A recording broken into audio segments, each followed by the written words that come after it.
Hello friends, તો આગળના લેક્ચરમાં આપણે જોયું કે એક પરિમાણીય અને દ્વિપરિમાણીય સંવૃત સંકલન કઈ રીતે રચાય છે અને એમાં ખૂબ જ ઇમ્પોર્ટન્ટ દ્વિપરિમાણીય સંવૃત સંકલન છે એ કઈ રીતે રચાય છે અને એના બે પ્રકાર પણ આપણે જોયા. એમાં જે પહેલું હતું એ હતું ચોરસ સંવૃત સંકલન અને એ આપણે દ્વિપરિમાણમાં જોયું હતું. અને દ્વિપરિમાણમાં ચોરસ સંવૃત સંકલન કઈ રીતે રચાય છે, એનો સવર્ગાંક શું છે એ પણ જોયું. સેમ આપણે બીજું જોયું ષટકોણીય દ્વિપરિમાણીય ષટકોણીય સંવૃત. તો એ જે ક્લોઝ પેક છે, હેક્સાગોનલ ક્લોઝ પેક, રાઈટ. તો સંવૃત સંકલન એમાં આપણે જોયું કે એ કઈ રીતે રચાય છે. ખૂબ જ ઇમ્પોર્ટન્ટ એ છે કે બંને રચાય કઈ રીતે છે. તો યાદ કરો, અને જો તમે એ લેક્ચર ના જોયો હોય તો પહેલા એ લેક્ચર જુઓ, કેમ કે ખૂબ જ ઇમ્પોર્ટન્ટ છે કે એમાં આપણે એવું કીધું હતું કે ચોરસ ક્લોઝ પેક ક્યારે રચાય કે જ્યારે દ્વિપરિમાણમાં જે પહેલી રો છે, પહેલી હરોળ છે ગોળાઓની, એઝ ઇટ ઇઝ એ બીજી હરોળ પર ગોઠવાય ત્યારે. તો આ ખૂબ જ ઇમ્પોર્ટન્ટ છે. પહેલી હરોળ એઝ ઇટ ઇઝ બીજી હરોળ પર ગોઠવાવી જોઈએ. અને ષટકોણીયમાં શું કીધું હતું કે પહેલી હરોળમાં જે જગ્યા બચે છે ગોળાઓની વચ્ચે, એ ગોળાઓની વચ્ચેની જગ્યામાં બીજી હરોળ ગોઠવાવી જોઈએ. તો આ બે વાતના આધારે આપણે દ્વિપરિમાણમાંથી ત્રિપરિમાણમાં ચોરસ અને ષટકોણીય ક્લોઝ પેક અથવા તો સંવૃત સંકુલન કઈ રીતે થઈ શકે એ જોવાના છે, રાઈટ. તો જેમ દ્વિપરિમાણીયના પણ બે પાર્ટ આપણે પાડેલા, એવી જ રીતે ત્રિપરિમાણીયના પણ આપણે બે પાર્ટ પાડી દઈએ, રાઈટ. તો એમાં પહેલું આપણે કહીશું એ હશે ચોરસ ક્લોઝ પેક એટલે કે સંવૃત સંકુલન, અને બીજું હશે ષટકોણીય સંવૃત સંકુલન અથવા તો હેક્સાગોનલ ક્લોઝ પેક, રાઈટ. હવે કઈ રીતે રચાય છે એ જોવા માટે જે બેઝિક સિદ્ધાંત છે, તો ચોરસ ક્લોઝ પેક જ્યારે રચાય તો પહેલી હરોળમાં એઝ ઇટ ઇઝ એની ઉપર જ તે બીજી હરોળ ગોઠવાવી જોઈએ. પરંતુ હવે અત્યારે કેમની વાત કરીએ છીએ, હવે અત્યારે તો આપણે વાત કરીએ છીએ ત્રિપરિમાણમાં, એટલે કે દ્વિપરિમાણની એક રો રચાઈ ગઈ છે. દ્વિપરિમાણની જે રો રચાઈ ગયેલી છે એ જ રોની, એ જ હરોળની ઉપર એઝ ઇટ ઇઝ જો બીજી હરોળ આપણે ગોઠવીએ તો એને આપણે શું કહી શકીએ, ત્રિપરિમાણીય ચોરસ ક્લોઝ પેક. કઈ રીતે થશે તો એ ડાયાગ્રામ અત્યારે તમને સ્ક્રીન પર દેખાતો હોય. સ્ક્રીન પર તમે જુઓ કે ગોળાઓની થપ્પી તમને લાગેલી દેખાય, અને એક ગોળાની ઉપર બીજો ગોળો, બીજાની ઉપર ત્રીજો ગોળો, આ રીતે તમને દેખાયેલો હોય, રાઈટ. હવે એ થપ્પી જુઓ તો તમને જે ચોરસ ક્લોઝ પેકની જે શરત છે, એટલે કે એક ગોળાની ઉપર બીજો ગોળો આવવો જોઈએ, એ કમ્પલસરીલી આવેલો દેખાય છે. હા, તમને દેખાતું હોય કે જે એક ગોળો છે એની ઉપર બીજો ગોળો, આવી જ રીતે આખે ને આખું એક જે છે એ સ્ટ્રક્ચર, ક્લોઝ સ્ટ્રક્ચર આપણને દેખાય.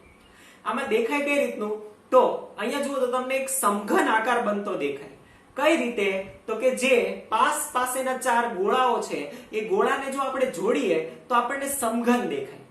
અને જો સમઘન બનતો હોય તો આપણે શું કહી શકીએ કે આ સાદા ઘન પ્રકારની ક્લોઝ પેક રચના છે, રાઈટ. બીજું જે આપણે ચોરસ ક્લોઝ પેક દ્વિપરિમાણમાં વાત કરી હતી એ આપણે અહીંયા પણ કહીએ છીએ, રાઈટ. કે એમાં હવે આપણે હરોળ દર્શાવીશું કે જે હરોળ હતું હવે એ સ્તર બની ગયું છે. દ્વિપરિમાણમાં માત્ર એક લાઈન હતી કે જેને આપણે રિપીટ કરતા હતા, જ્યારે ત્રિપરિમાણમાં આખે ને આખું લેયર છે, સ્તર છે, કે જે રિપીટ થઈને શું બને છે, જે જ રિપીટ થઈને ક્લોઝ પેક રચના બને છે. તો અહીંયા આપણે કહીશું કે ચોરસ સંવૃત સંકુલન કઈ રીતે રચાય, તો કે ચોરસ સંવૃત સંકુલન રચાવવા માટે સ્તર A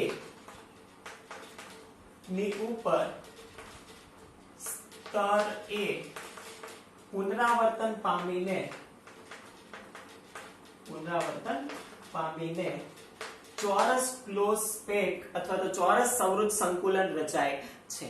તો કઈ રીતનું બને એ તમે ડાયાગ્રામમાં જોયું. તો થશે શું, તો આમાં હરોળ કયા પ્રકારની રચાય, હરોળ અથવા તો હવે હરોળની જગ્યાએ સ્તર શબ્દ વાપરવો જોઈએ, લેયર શબ્દ વાપરવો જોઈએ, કેમ કે હવે હરોળ નથી, આ ત્રિપરિમાણ છે. એટલે કે પહેલું સ્તર હશે એમાં ચોરસ આકારમાં જે ગોળાઓ છે એ ગોઠવાયેલા હશે. એની ઉપર બીજું સ્તર હશે, એમાં પણ એઝ ઇટ ઇઝ એક ગોળાની ઉપર બીજો ગોળો એવી રીતે ગોઠવાયેલો છે.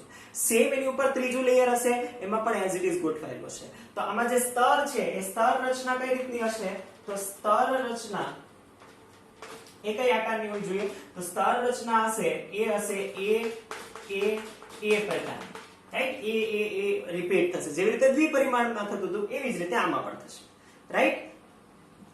તો આ આપણે જોઈ ચોરસ ક્લોઝ પેક, અને ખૂબ જ ઇમ્પોર્ટન્ટ, અને એ એટલે કે એનું જે સવર્ગાંક છે એ. હવે સવર્ગાંક આપણને અંદર ટેક્સ્ટ બુકમાં નથી આપેલો, પણ સવર્ગાંકની વ્યાખ્યા આપણને ખબર છે કે નજીકના જેટલા ગોળાઓને ટચ કરે એને શું કહીશું આપણે? સવર્ગાંક. તો આપણે જોઈએ કે આ જે રચના છે, ત્યારે ફરીથી એ રચનાને જુઓ અને ઇમેજિનેશન કરો. જેટલું વધારે ઇમેજિનેશન તમે કરશો ત્યારે જ આ ચેપ્ટર સમજી શકશો. તો ઇમેજિનેશન કરો, રાઈટ? અને જો તમે ઇમેજિનેશન ના કરી શકતા હોય તો જો ઘરે તમારે માર્બલ્સ હોય, રાઈટ, નાના ભાઈ બહેન જો માર્બલ અથવા તો લખોટીઓથી રમતા હોય તો લખોટીઓનો ઉપયોગ કરીને તમે સ્ટ્રક્ચર બનાવો. સ્ટ્રક્ચર કઈ રીતે બનાવશો? તો એને તમે લખોટીઓને ચિપકાવો. શેનાથી ચિપકાવશો? ઓબ્વિયસલી તમે પરમેનન્ટ નથી ચિપકાવવા માંગતા, તો માટી અથવા તો લોટથી એને ચિપકાવી દો. એટલે થશે શું કે એક પ્રકારનું સ્ટ્રક્ચર બનશે, રાઈટ? જો મારી પાસે અત્યારે માર્બલ નથી, પણ જો તમારી પાસે હોય એવી રીતનું સ્ટ્રક્ચર તો તમે બનાવો. તો શું તમને આઈડિયા આવશે કે કઈ રીતે આ બને છે? તો પહેલું સ્તર બનાવો, એની ઉપર બીજું સ્તર બનાવો, અને હવે એવો કોઈક વચ્ચેનો ગોળો એને ઇમેજિન કરો, રાઈટ? તમે ના બનાવવાનો હોય તો ઇમેજિન કરો, વિચારો કે આવી રીતનું આખું ચોરસ છે, એની અંદર વચ્ચેનો એક ગોળો લો. એ કોને સ્પર્શે છે? તો કે એ આજુબાજુના જે 4 ગોળાઓ છે એને સ્પર્શ છે, અને ઉપર નીચે છે એને સ્પર્શ છે. બાકી કોઈને સ્પર્શવાનો નથી, રાઈટ? જો તમે ઇમેજિન કરશો વ્યવસ્થિત રીતે તો તમને દેખાશે કે વચ્ચેનો જે ગોળો હશે એ આજુબાજુના 4 ગોળાઓને સ્પર્શે, ઉપર નીચેના 2 ને સ્પર્શે. આવી રીતે 6 ગોળાઓને સ્પર્શે, બાકી કોઈને સ્પર્શી શકે નહીં. તો આવી રીતે જે ત્રિપરિમાણીય છે ચોરસ ક્લોઝ પેક અથવા તો ચોરસ સંવૃત સંકુલન, એનો જે સવર્ગાંક છે એ સવર્ગાંક કેટલો થશે? તો આપણે લખી દઈએ સવર્ગાંક. આનો સવર્ગાંક થશે 6. મોસ્ટ ઇમ્પોર્ટન્ટ, ચોરસ ક્લોઝ પેક ત્રિપરિમાણમાં, 3 ડાયમેન્શનલ ચોરસ ક્લોઝ પેક, રાઈટ? તો સ્ક્વેર આના જે થશે એનો સવર્ગાંક થશે 6. ઓકે, તો આ રીતને બનશે. અને બીજું આપણે એ પણ કીધું કે એ કયા આકારમાં બનશે? સાદા ઘન આકારમાં બનશે, તો સમઘનીય બનશે. તો આ જે રચના બનશે એ કઈ બનશે? તો આ રચના બનવાની છે એ બનશે સમઘનીય. સમઘનીય રચના, રાઈટ? અથવા તો સાદો ઘન, અથવા તો સાદો ઘન પ્રકારની રચના.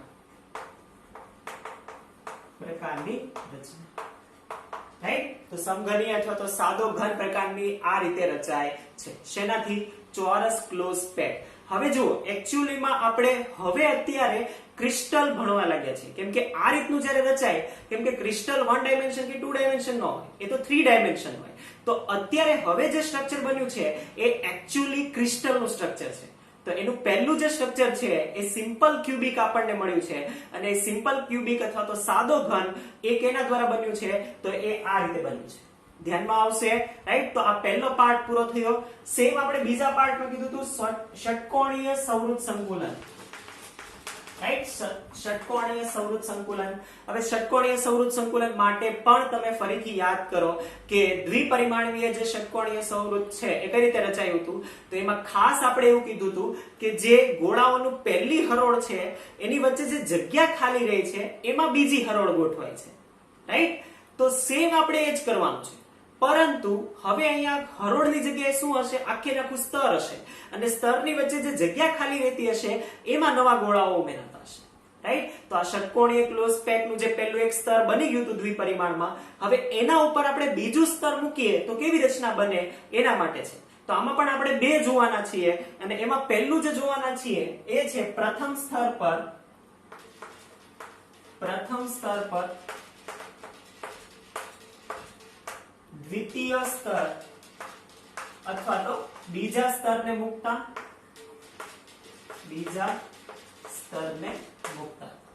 જો આ મૂકવામાં આવે તો એમાં પણ આપણને 2 છિદ્રો મળશે, રાઈટ? તો 2 રચનાઓ મળશે, એ આપણે જોવાના છીએ, એ પછી જોઈએ. અને બીજું જે આપણને એમાં મળવાનું છે એ છે આ પ્રથમ સ્તર પર બીજું સ્તર મૂકી દીધું. હવે બીજા ઉપર ત્રીજું કઈ રીતે મુકાય એના ઉપર પણ આધાર રાખે છે. તો દ્વિતીય સ્તર પર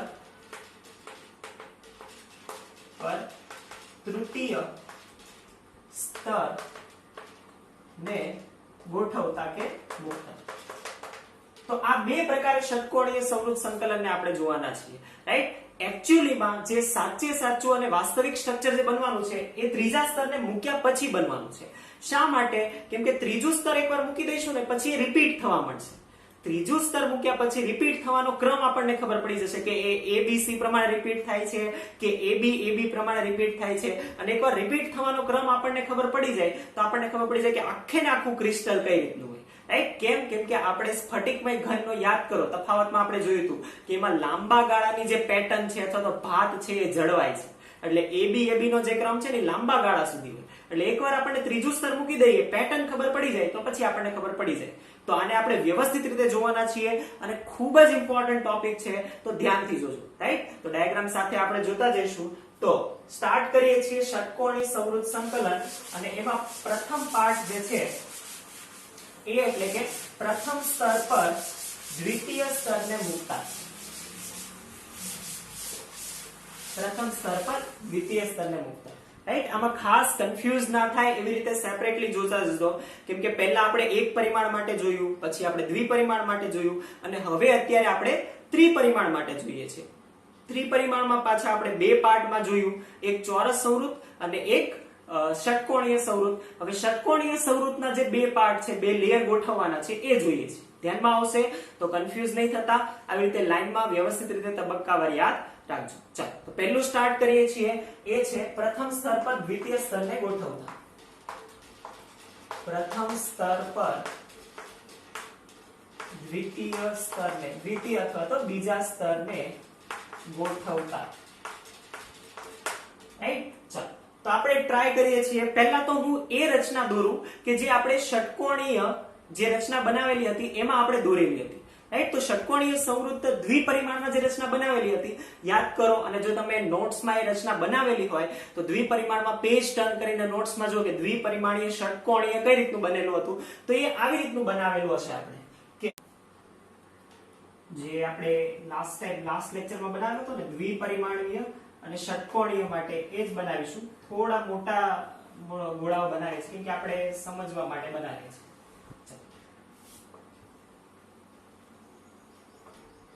હવે જે દ્વિપરિમાણીય ષટકોણીય સંવૃત સંકુલન છે એની એક કન્ડિશન હતી.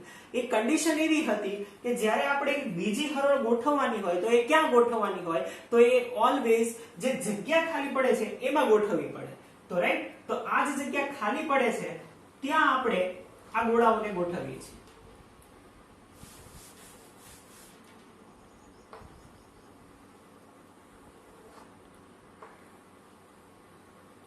આ રીતે થશે.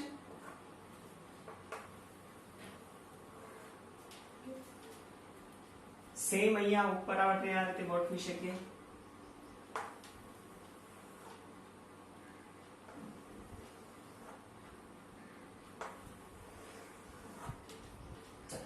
તો આ રીતનું આપણી પાસે ષટકોણીય ક્લોઝ પેક હતું. હવે કઈ રીતે તમે જોઈ શકો છો, આમાં આ રીતે તમે ષટકોણ બનાવી શકો કે આ ષટકોણ થશે એક ષટકોણ. તો આ ષટકોણીય દ્વિપરિમાણીય રચના આપણે કહી શકીએ છીએ. હવે જે આપણે બનાવવાનું છે એ આના ઉપર બીજું સ્તર બતાવવાનું છે. તો આની ઉપર આપણે બીજું સ્તર ક્યાં બનાવી શકીએ, તો આની કન્ડિશન એવી છે કે જ્યારે પણ બનાવો તો તમારે જે પહેલા ગોળાઓ છે એની જે જગ્યા ખાલી પડે છે ત્યાં જ તમારે શું મૂકવું પડે, એ બીજું સ્તર મૂકવું પડે. તો આપણે ત્યાં જ મૂકીશું. તો જે જગ્યા ખાલી પડે છે એ કઈ પડે છે, જુઓ અહીંયા ખાલી જગ્યા પડે છે, અહીંયા પડે છે, અહીંયા છે, અહીંયા છે, અહીંયા છે. તો ત્યાં આપણે ગોળાઓને મૂકતા જઈશું. ત્યાં ગોળાઓને મૂકીએ તો કઈ રીતનું રચાશે એ આપણે જોઈશું. ચાલો, તો જે જગ્યા ખાલી પડે છે ત્યાં શું મૂકીશું, આ જે ગોળાઓ છે એને ગોઠવીશું. તો અહીંયા પણ જગ્યા ખાલી છે, સેમ અહીંયા પણ ખાલી છે, થશે. રાઈટ? હવે આ તો ઓલમોસ્ટ આ જે વચ્ચેની જગ્યા છે એ પૂરાઈ ગઈ છે, પણ આ જગ્યાઓ ખાલી છે. તો અહીંયા પણ આપણે આ ગોળો મૂકીશું. સેમ અહીંયા આ જે જગ્યા છે એ ખાલી છે. હવે કમ્પ્લીટ ડાયાગ્રામ આપણે ડ્રો નથી કરતા. હવે જ્યારે તમે કમ્પ્લીટ ડાયાગ્રામ ડ્રો કરો તો તમે સિક્કાની મદદથી અથવા તો કોઈન જે નાનકડો હોય એની મદદથી વ્યવસ્થિત રીતે જે તમે નીચેનું જે બનાવશો એ નીચેના ગોળાઓને કઈ રીતે બનાવવાનું, નીચેના ગોળાઓને ડોટ લાઈનથી અથવા તો પેન્સિલથી બનાવવાનું. રાઈટ? ડોટ ડેશ લાઈનથી અથવા તો પેન્સિલથી આછું બનાવવાનું. એના ઉપર જે આ છે એને ડાર્ક બ્લેક પેન થી બનાવવાનું અથવા તો ડાર્ક પેન્સિલ થી બનાવવાનું. એટલે તમને એકદમ બંને લેયર અલગ દેખાશે. રાઈટ? અત્યારે કદાચ તમને ના દેખાતા હોય અલગ, તો અત્યારે સ્ક્રીન પર તમને ડાયાગ્રામ દેખાતો હશે. રાઈટ? એ ડાયાગ્રામમાં તમે સ્પષ્ટ જોઈ શકો છો કે પહેલું લેયર અને એના ઉપર બીજું લેયર છે. હવે અહીંયા દેખાય આપણને એ રીતે કે બે જે છે એ જગ્યાઓ ખાલી જગ્યાઓ દેખાય. એ ખાલી જગ્યાઓને જ આપણે કહીશું વોઇડ્સ અથવા તો છિદ્રો, રાઈટ? તો એ કયા છિદ્રો રચાય છે? તો એવા બે પ્રકારના છિદ્રો આપણને દેખાય. તો એને સમજવા માટે જ આ ડાયાગ્રામ આપણે ડ્રો કરેલો છે. એક તો કયા પ્રકારનું છિદ્ર દેખાય એ અહીંયા જુઓ. પહેલું જે છિદ્ર દેખાય એ આ રીતે દેખાય. આ જે ત્રણ ગોળાઓ છે, પહેલો આ, બીજો આ, ત્રીજો આ, અને એની ઉપર એક ગોળો છે.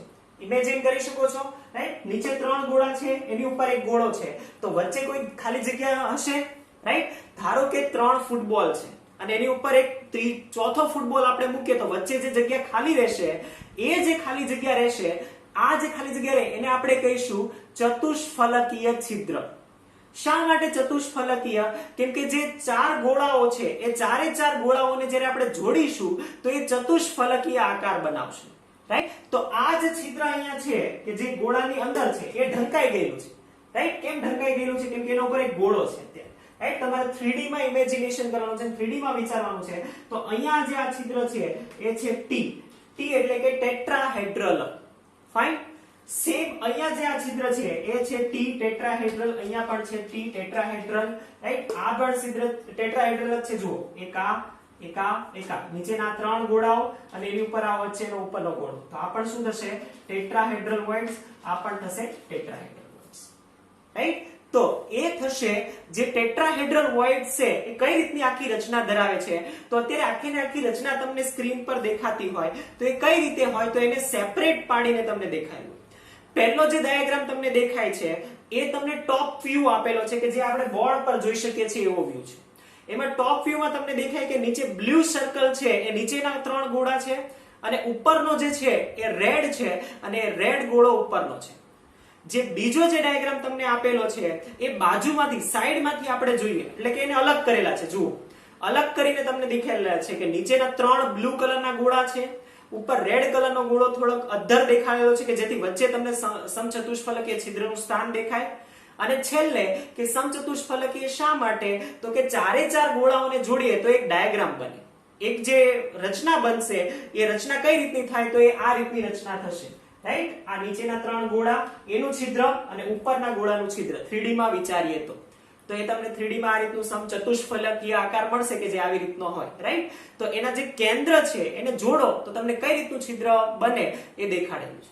તો આ રીતે સમજી શકો કે આકાર કઈ રીતે થશે, રાઈટ? ખાસ હજી જો ના સમજાતું હોય તો તમારા ઘરે જે પણ ગોળ વસ્તુઓ હોય જેમ કે લખોટી છે અથવા તો બોલ છે ક્રિકેટના, એને તમે આવી રીતે અરેન્જ કરીને સમજવાનો પ્રયત્ન કરો, રાઈટ? અત્યારે આપણી પાસે નથી, જો અવેલેબલ થશે તો હું તમને બતાવીશ કે કઈ રીતનું આ હોય, રાઈટ? તો તમને ધ્યાનમાં આવશે કે એકચ્યુઅલી કઈ રીતે ચતુષ્ફલકીય છે અને કઈ રીતે ઢંકાયેલું છે, રાઈટ? તો એ રીતે ખાસ ઇમેજિન કરો. ના સમજાય તો એને લખોટીની મદદથી, બોલની મદદથી બનાવીને જુઓ કે કઈ રીતે ચતુષ્ફલકીય છે. ધ્યાનમાં આવશે તો આ થયું ચતુષ્ફલકીય છિદ્ર. ચાલો, બીજું પણ એક છિદ્ર દેખાય છે અને એ ખુલ્લું છે કે જુઓ, અહીંયા નીચેના 3 બ્લુ ગોળા દેખાય છે. આ 3 બ્લુ ગોળા, રાઈટ? એક આ અને આ છે. ત્યાં જગ્યા ખાલી હતી, પરંતુ એની ઉપર આપણે આ વ્હાઈટ ગોળાઓ રાખી દીધા છે. આ વ્હાઈટ ગોળા, એ જે જગ્યા ખાલી હતી એ હવે એ જગ્યા દેખાય છે ઉપરથી. તમે જુઓ તો ખાલી જગ્યા તો દેખાય છે કે નહીં? હા, એ ખાલી જગ્યા તો દેખાય છે. એનો મતલબ કે ઢંકાયેલું નથી. અને એ જે વોઇડ બને છે, એ જે જગ્યા ખાલી રહે છે, એ છિદ્રને આપણે કહીશું ઓક્ટાહેડ્રલ વોઇડ્સ. તો એ ઓક્ટાહેડ્રલ વોઇડ્સ શા માટે? તો એ પણ આપણે જોઈશું. તો આ થશે ઓક્ટાહેડ્રલ વોઇડ્સ. ઓક્ટાહેડ્રલ વોઇડ્સ સેમ. જો અહીંયા આ રીતનો હજી ગોળો હોય તો અહીંયા પણ ઓક્ટાહેડ્રલ વોઇડ્સ આવી છે, રાઈટ? તો અહીંયા પણ હોય તો આવી રીતે બનાવી શકાય. પણ આપણે અડધો ડાયાગ્રામ બનાવ્યો છે, તમને દેખાય. ઓકે, તો અત્યારે પાછું તમને દેખાતું હોય કે ટેટ્રાહેડ્રલ અને ઓક્ટાહેડ્રલ વોઇડ્સ ક્યાં ક્યાં આવેલા હોય. હવે સેપરેટલી આપણે ઓક્ટાહેડ્રલ વોઇડ્સ ને જોઈએ. તો જેવી રીતે ટેટ્રાહેડ્રલ્સ જોયો તો એવી રીતે ઓક્ટાહેડ્રલ્સ અત્યારે તમને સ્ક્રીન પર દેખાય. તો પહેલો જે છે વ્યૂ, પહેલા વ્યૂમાં તમને ટોપ વ્યૂ દેખાય કે જે તમને સ્ક્રીન પર અથવા તો અત્યારે બોર્ડ પર જે રીતનો દેખાય એ રીતે, રાઈટ? નીચે 3 ગોળાઓ છે બ્લુ કલરના અને ઉપર પણ 3 ગોળાઓ છે, રાઈટ? એ ટ્રાયેંગલ આકારમાં ગોઠવાયેલા છે પણ એકબીજાની વિરુદ્ધ દિશામાં થયેલા ટ્રાયેંગલ છે. અને એની વચ્ચે કઈ રીતે છે? તો હવે તમને સાઈડ વ્યૂ દેખાતો હોય બીજામાં. એ બીજું જે છે એ સાઈડ વ્યૂમાં નીચે 3 ગોળાઓ, ઉપર 3 ગોળાઓ છે, નીચે બ્લુ કલરના ગોળાઓ છે, ઉપર રેડ કલરના ગોળાઓ છે અને વચ્ચે અષ્ટફલકીય છિદ્ર દેખાય. હવે જે ગોળાઓનું કેન્દ્ર હોય એ કેન્દ્રને તમે જોડી દો તો એ કેન્દ્રને જોડવાથી જે આકાર બને એ આકાર બનશે અષ્ટફલકીય એટલે કે ઓક્ટાહેડ્રલ, રાઈટ? ખાસ હજી પણ જો ના ધ્યાનમાં આવતું હોય તો આને પણ ઇમેજિનેશન કરવા માટે શું કરશો તો કે લખોટી, માર્બલ, ગોળાઓ, દડા જે પણ છે તમારી પાસે એનો ઉપયોગ કરીને આ બનાવો, રાઈટ? તો તમને દેખાશે કે એકચ્યુઅલી આ ઓક્ટાહેડ્રલ કઈ રીતે છે, ધ્યાનમાં આવશે, રાઈટ? તો આ વાત કરી આપણે ઓક્ટાહેડ્રલ અને ટેટ્રાહેડ્રલ વોઇડ્સની. હવે જે કોઈ પણ ઘન હોય તો એ કોઈ પણ ઘનમાં ઓક્ટાહેડ્રલ્સ અને ટેટ્રાહેડ્રલ્સ વોઇડની એ સંખ્યા કોના ઉપર આધારિત હોય તો ઓબ્વિયસલી કોના લીધે આ ઘનમાં જે છે આ છિદ્રો રચાય છે, રાઈટ? તો આ છિદ્રો ગોળાઓના લીધે રચાય છે. કે તો ગોળાઓના લીધે જો આ છિદ્રો રચાતા હોય તો ગોળા ઉપર એ સંખ્યા આધારિત હોય. તો ગોળાઓ અથવા તો પરમાણુ, જેને આપણે શું કહીએ છીએ પરમાણુ, રાઈટ? ગોળાઓ કહેવા કરતા પરમાણુ વધારે સારો શબ્દ છે, પરમાણુ લખીએ છીએ કે અષ્ટફલકીય અને સમચતુષ્ફલકીય છિદ્રોની સંખ્યા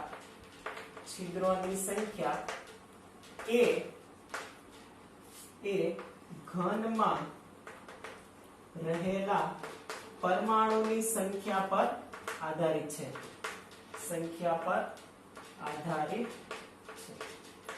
કઈ રીતે આધારિત છે તો એને આપણને કીધું છે કે ધારો કે આપણી પાસે જે સમઘન છે અથવા તો જે પણ એકમ કોષ છે એની અંદર રહેલા પરમાણુઓની સંખ્યા છે, આપણને કીધું છે કે પરમાણુઓની સંખ્યા જો હોય n, પરમાણુઓની સંખ્યા n હોય તો આના માટે બનતા ચતુષ્ફલકીય અથવા તો સમચતુષ્ફલકીય છિદ્રોની સંખ્યા, સમચતુષ્ફલકીય છિદ્રોની સંખ્યા એ કેટલી થશે? સમચતુષ્ફલકીય છિદ્રોની સંખ્યા થશે 2n અને અષ્ટફલકીય છિદ્રોની સંખ્યા એ થશે n.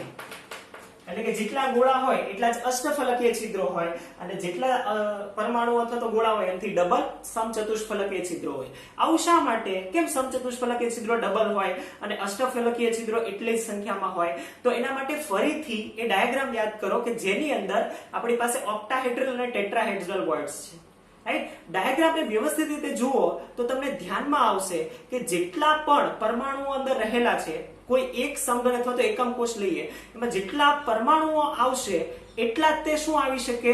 અષ્ટફલકીય છિદ્ર આવી શકે, કેમ કે મધ્યમાં છે, વચ્ચે છે.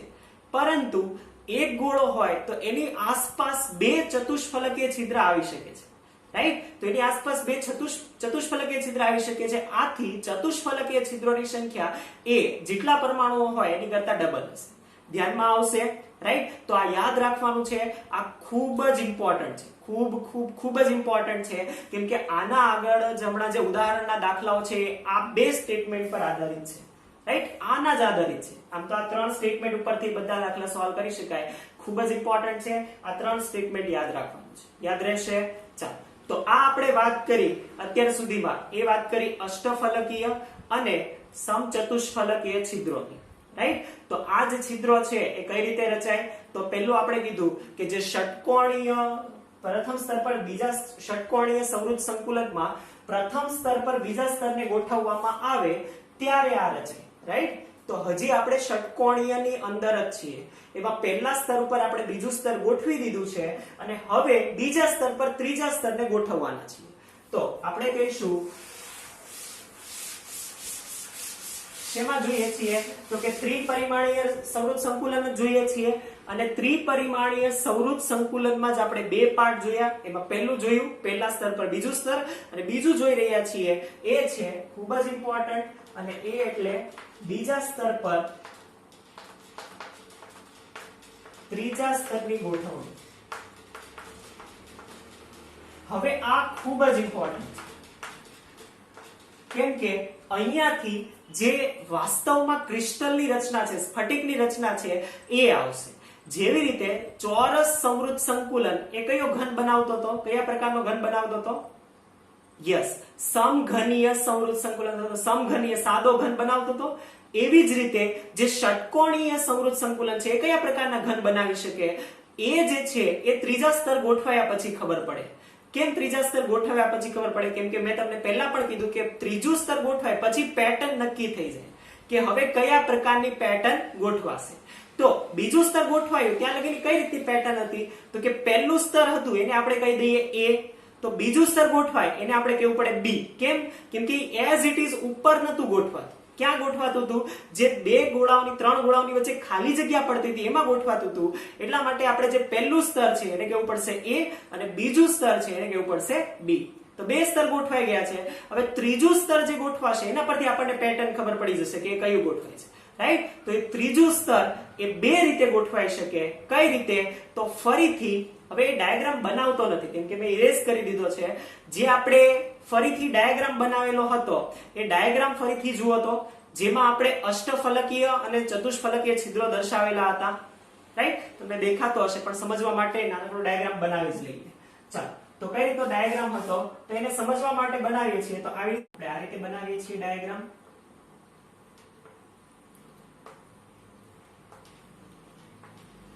જેમાં આપણી પાસે ઓલરેડી ષટકોણીય ક્લોઝ પેક રચના છે અને એમાં ઓલરેડી આપણે બીજું સ્તર મૂકી દીધું છે. હવે એના ઉપર ત્રીજું સ્તર ક્યાં આવશે એની આપણે ચર્ચા કરીએ છીએ. તો એટલે આપણે બીજું સ્તર આમાં ગોઠવી દઈએ કે ક્યાં આવશે. તો આ રહ્યું બીજું સ્તર કે જેમાં આપણે આવી રીતના ગોળાઓ મૂકેલા હતા. રાઈટ? આ ડાયાગ્રામ હમણાં આપણે ડ્રો કરેલો હતો એ જ છે.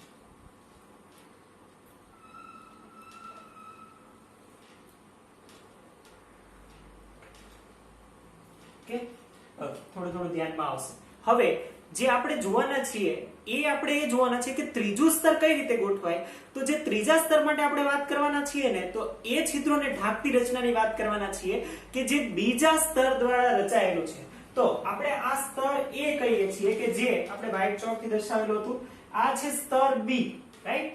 સ્તર B કે જે એના પછીના ઉપર આપણે દર્શાવેલું હતું.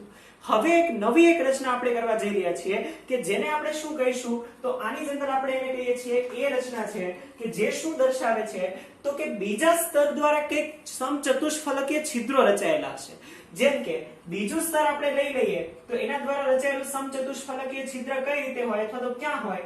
તો જુઓ એનું સમચતુષ્ફલકીય છિદ્ર એટલે કે એવું છિદ્ર હોવું જોઈએ કે જે એની નીચેના એક ગોળા વડે ઢંકાયેલું હોય. તો એવું છિદ્ર આપણને અહીંયા દેખાય. રાઈટ? આ જે છે આ છિદ્ર દેખાય. આ જે ઉપરના ત્રણ ગોળાઓ તમને યલો કલરના દેખાતા હશે. ફાઇન? આ જે ઉપરના ત્રણ ગોળાઓ છે અને એની નીચે આ વ્હાઇટ ગોળો છે. તો એના વડે અહીંયા એક જે છિદ્ર રચાયેલું છે એ દેખાય છે.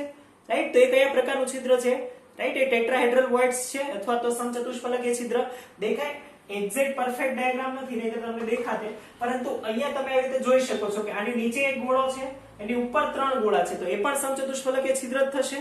રાઈટ? ખુલ્લું સમચતુષ્ફલકીય છિદ્ર કોના વડે રચાયેલું છે? તો કે સ્તર B વડે રચાયેલું છે. રાઈટ? બીજા સ્તર વડે. તો આપણે એ કહીશું કે જે પહેલી રચના છે એવી રચના છે કે બીજું સ્તર ઉપર ત્રીજું સ્તર છે કઈ રીતે ગોઠવાય? તો કે બીજા સ્તરના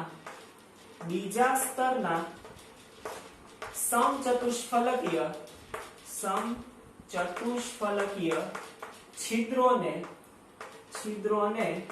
ઢાંકતી રચના. તો બીજું સ્તર છે એના વડે જે સમચતુષ્ફલકીય છિદ્રો આ રીતના રચાયા છે એના ઉપર હવે જો આપણે ત્રીજું સ્તર ગોઠવીએ તો ડાયાગ્રામ વધારે કોમ્પ્લેક્સ થઈ જશે, પણ ક્યાં ગોઠવાય તો જુઓ એક્ઝેક્ટ આ છિદ્ર છે એને ઢાંકવાનું છે તો અહીંયા ગોળો આવશે એઝ ઇટ ઇઝ. અને એ કઈ રીતના આવશે તો કે જે પહેલું સ્તર હતું એ જ રીતે આવશે. કઈ રીતે? તો અત્યારે તમને સ્ક્રીન પર દેખાતો એનો ડાયાગ્રામ કે કઈ રીતે થશે. તો તમને જે રેડ અને બ્લુ કલરમાં દેખાતું હોય, પર્પલ જેવા કલરમાં, તો પહેલું સ્તર હશે એ તમને દેખાતું હશે એ છે A. એની ઉપર ગોળાઓ B નું સ્તર છે, સેમ એના ઉપર ગોળાઓ A નું સ્તર છે, પાછું B નું સ્તર છે. તો એને અલગ કરીને તમે જુઓ તો અલગ કરીને તમને થોડું ડિફરન્શિએટ કરીને બીજા ડાયાગ્રામમાં દેખાતું હોય. એમાં કઈ રીતે હોય કે નીચે તમને ષટકોણ દેખાતું હોય. રાઈટ? ષટકોણની જે ખાલી જગ્યાઓ છે એ ખાલી જગ્યાઓમાં આપણે ગોળા મૂકેલા હોય અને એના આધારે તમને લેયર B બનેલું દેખાય. રાઈટ? અને એના ઉપર જે લેયર પાછું એ કઈ રીતે બને એ તમને દેખાતું હોય. તો એ રીતનું જે ગોઠવણ થશે, થપ્પી લાગશે, તો આ કઈ રીતની રચના બનશે? તો એ આ રીતની રચના બનશે કે જેમાં શું થશે કે જેમાં AB એ બી પ્રકારની રચના પુનરાવર્તન પામશે. ફરીથી પાછું કયું સ્તર આવશે? તો કે ફરીથી સ્તર એ આવશે. જે નીચે પહેલું સ્તર હતું એ પાછું રિપીટ થશે અને કેવી રચના બનાવશે? એ બી પ્રકારનું જે સ્તર છે એ પુનરાવર્તન પામશે.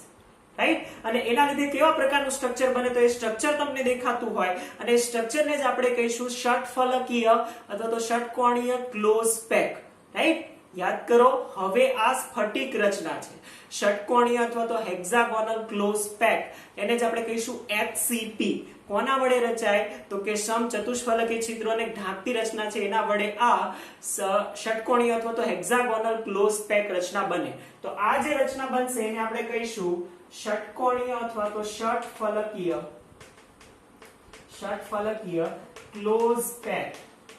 ષટફલકીય ક્લોઝ પેક રચના.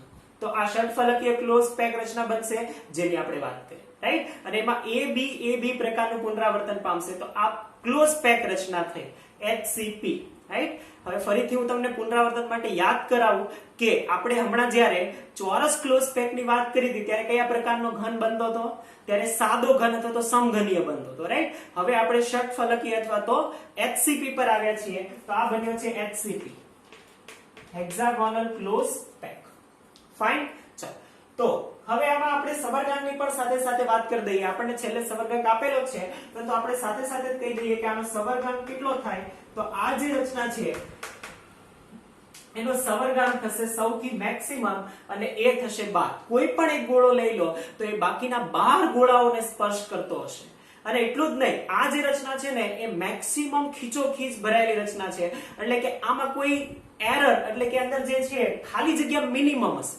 રાઈટ? સૌથી ક્લોઝ પેક છે એટલે કે આમાં ખાલી જગ્યા ઓછામાં ઓછી હશે. રાઈટ? આપણને આપેલું છે કે 74% છે એ ભરાયેલું હોય, બાકીનું જ ખાલી હોય. એ કઈ રીતે ગણવાનું એ પણ આપણે શીખવાના છીએ આગળ, પણ અત્યારે આપણને આપેલું છે એટલા માટે જાણકારી માટે કહીએ છીએ. રાઈટ? ચાલો, તો એ પણ આપણે આગળ જોઈશું. તો આ પહેલી વાત કરી અને એ એટલે કે બીજા સ્તર પર ત્રીજા સ્તરમાં ગોઠવણી સમચતુષ્ફલકીય છિદ્રને ઢાંકતી રચના જે એબી પ્રકારનું સ્તર બનાવે અને એ ષટફલકીય ચોરસ ષટફલકીય ક્લોઝ પેક રચના બનાવે, HCP રચના બનાવે જેનો સબરગાંઠ હોય 12.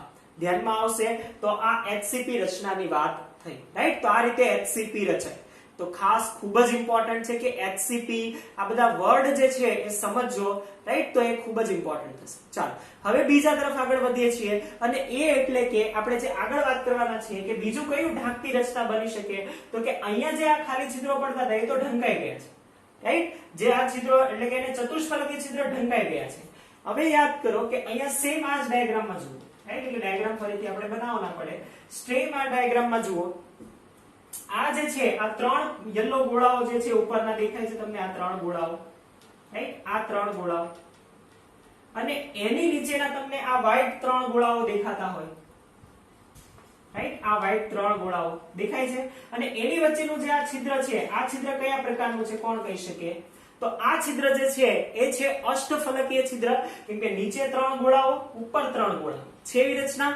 તો એ અષ્ટફલકીય છિદ્ર બન્યું અને એ જે અષ્ટફલકીય છિદ્ર છે, હવે હું જો એના ઉપર જે ઉપરનું લેયર મૂકું, આને ઢાંકતી રચના બનાવું, આને ઢાંકતી, જો એ કોઈને રિપીટ નથી કરતો. અહીંયા જો હું ગોળો મૂકું અષ્ટફલકીય છિદ્ર પર તો એ કોઈને રિપીટ નથી કરતો. એવું લેયર આવ્યું જ નથી. એમાં પણ ત્યાં કોઈ ગોળો નથી, બી માં ત્યાં કોઈ ગોળો નથી. એનો મતલબ કે જ્યારે આપણે આ રચના કરીએ છીએ તો એ કોઈ સી પ્રકારનું લેયર બનાવશે. તો એ એકદમ નવી રચના છે. તો આપણે કહીએ છીએ બી, કે જેમાં આપણે બીજા સ્તરને શું કરીશું? બીજા સ્તરના જે અષ્ટફલકીય છિદ્રો છે એને ઢાંકતી રચના કરીશું. તો કહીએ છીએ બીજા સ્તરના બી. હજી આની અંદર જ કહીએ છીએ બીજા સ્તરની અંદર ત્રીજું સ્તર જ ગોઠવવાનું છે, પરંતુ કઈ રીતે? તો કે અષ્ટફલકીય છિદ્રોને ઢાંકતી રચના. અષ્ટફલકીય છિદ્રોને ઢાંકતી રચના. રાઈટ? આ તમારે વધારે ઇમેજિનેશન કરવું પડશે તો જ તમને ધ્યાનમાં આવશે. ચાલો, તો આ તમને ધ્યાનમાં આવી ગયું. નીચેના 3 આ રીતના ગોળાઓ હતા. જો આ રીતના ગોળાઓ નીચેના હતા. રાઈટ? એની ઉપર આ રીતના 3 ગોળાઓ આવી રીતે હતા કે જેમાં અષ્ટફલકીય છિદ્ર બનતું હતું અને અહીંયા હવે વચ્ચે એક ગોળો મૂકે છે કે જ્યાં કોઈ ગોળો નથી. આવી રીતનું દેખાય છે.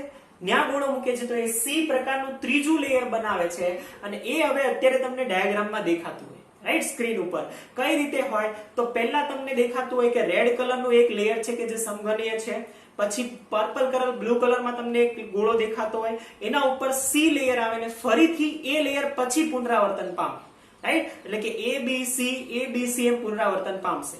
કઈ રીતનું હોય તો એના માટે જુઓ, સેપરેટ કરીને તમને બીજો ડાયાગ્રામ આપેલો છે કે જેમાં પહેલા એ લેયર છે કે જેમાં ષટફલકીય આપણને દેખાય છે, દ્વિપરિમાણમાં આપણે વાત કરી હતી.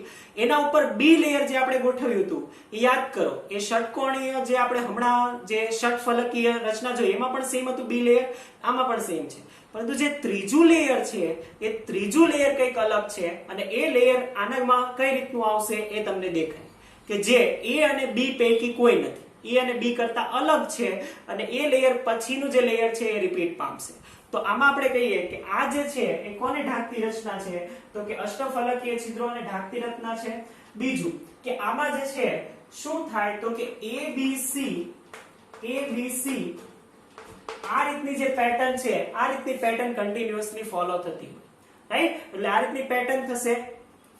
એટલું જ નહીં, આ જે પેટર્ન છે આ પેટર્ન થી બનતી રચના કઈ બને તો આથી બનતી જે રચના છે એ આખી રચના અત્યારે દેખાય તો તમને સ્ક્રીન પર દેખાતી હોય તો એ જે રચના દેખાય એને આપણે કહીશું એ હશે ફલક કેન્દ્રિત રચના, અથવા તો એને આપણે કહીશું ક્યુબિક ક્લોઝ પેક, રાઈટ, સમઘનીય સંવૃત સંકુલિત, રાઈટ. તો એ ક્યુબિક ક્લોઝ પેક છે અથવા તો ફલક કેન્દ્રીય રચના સમઘનીય ફેસ સેન્ટર અથવા તો FCC અથવા તો CCP, જનરલી એને આપણે FCC CCP કહીએ છીએ અને આ જે વર્ડ છે એ સિમ્પલ છે. તો ફેસ સેન્ટર્ડ ક્યુબિક અથવા તો ક્યુબિક ક્લોઝ પેક, તો આ બંને જે છે એ રચના કહી શકીએ છીએ.